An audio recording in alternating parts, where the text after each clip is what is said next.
Welcome back to segment 2 of StreetKillz Chronicles, Blue Pit Customs, Monster 66 Olds. Go ahead, Theo. From our previous video, we were looking at the fuel system. Right here we have our Aeromotive fuel pressure regulator. It's a nice setup. You have your supply line, return, and your supply that goes to the rail, and you can adjust your pressure right on top there. You can also add a vacuum source if you need to. On ours, on the side, we use AN fittings, but to our rail, we use newer style fittings. So it's basically a clip-on for our LS2 intake. Now on the actual, the customer wanted his factory gauges to work. I actually should have showed you from the bottom, but if you looked at the oil pan, you'll see where we tapped in the factory gauge. On the side of the oil pan, there's a little cap. We tapped in the factory gauge right there, so his oil pressure, and these are dummy light style gauges, so when you turn the key on, the oil pressure light's red. If it runs low, the oil pressure light obviously pops on red. We took right here, and this fitting is like 3/4 inch. There's nowhere to put it in the head.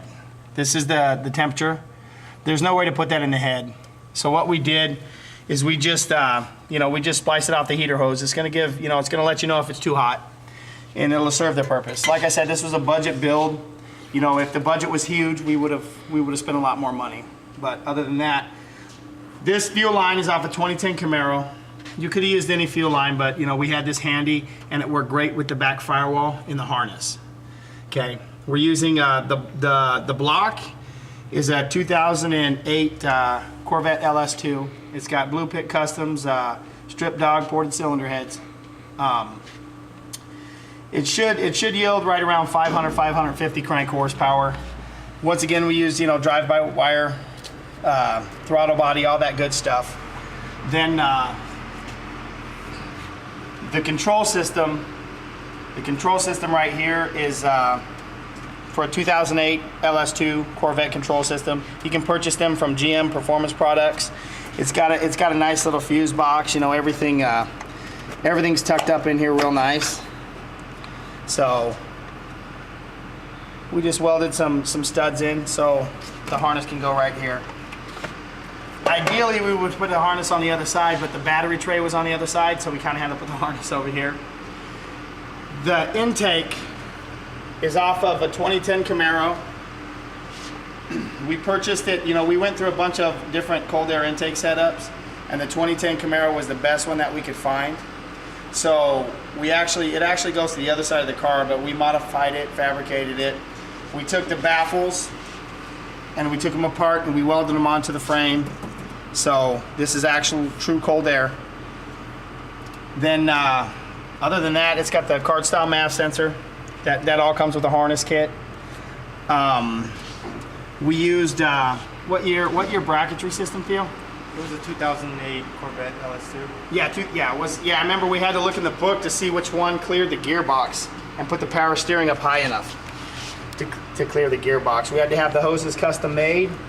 Then once we got the hoses on, it actually all kind of fell into place right here. The only other hard part was putting the motor mounts in a spot where we could clear the brake booster. We wanted to actually run the 05 Chevrolet Silverado, what is that? I forgot what it's called, Hydro Boost setup, I'm sorry. The Hydro Boost setups, it's smaller and it would have ran off the power steering pump and took a little bit away from the gearbox, which is what we were wanting to achieve. But like I said, the budget kind of kicked in and we couldn't do that. So we actually took and put a couple of shims under the brake booster to lift it off the coils a little bit. Nothing crazy, so the brakes still worked. And really other than that, we have the F-body LS1 fan, which worked perfect with the harness. The harness actually has a stub out for the fuel line, so you can just connect right into it. Has a stub out for the fan relays as well. Well, it actually has fan relays and a stub out for the actual fans. So other than that, the build was pretty cake. We're running the ported LS2 intake, LS2 injectors, and that's on the top side, man. That's really about it. We had to run we actually purchased from a guy here in town, the chrome guy. He has all these chrome accessories. We could have went we just spent a lot of money on chrome stuff. We were in there, man, and we were, you know, Theo grabbed my wallet and ran out the door because I was ready to buy some shit. You know what I'm saying? But we just got the reservoir, and then we got the tranny dipstick. It's the remote mount, which is the best setup for this because we didn't know where it was, you know, where we were going to mount it. We couldn't get anything to bend right. But other than that, that's all really the chrome stuff that we got. We'll step into the car real quick and show you how we ran the floor pedal. The floor pedal was pretty easy. We made a bracket, went up against the firewall, and then just plug and play really. Then you can see where we put the ODB2 connector is up on the top right there, and really that's all that there is to it. It was kind of hard to get the firewall drilled back there to get the bracketry in it. And then the carpet guy, whoever he had do the carpet, is going to have to, you know, fab the carpet around it, save him a little bit of money. So, but other than that, you know, it's real cake. You hear the fuel pump. Then the throttle pedal is perfect. You can rest your foot right up against the side.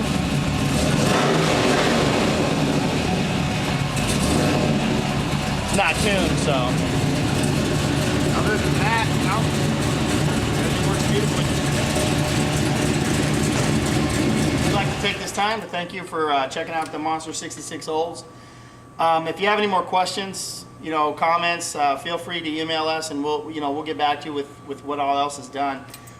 Blue Pit Customs, all we did primarily was the motor, installation of the motor tranny, the drivetrain, and the wiring. You know, he's got another gentleman that's doing the stereo system and all that.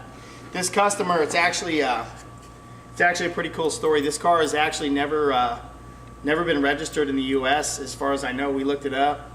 It came to us from Canada. You know, the gentleman said that we came highly recommended.